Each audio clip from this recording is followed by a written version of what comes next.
Hello everyone, today we are going to learn on how you can add a Bluetooth device on your computer. It's simple, simply start by opening Settings. Then go on Devices.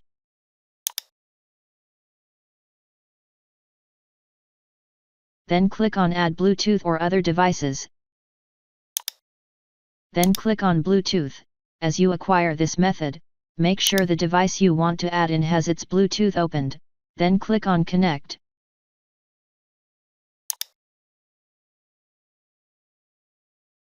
And now as you can see it's been added, so now you can share on this device however you want.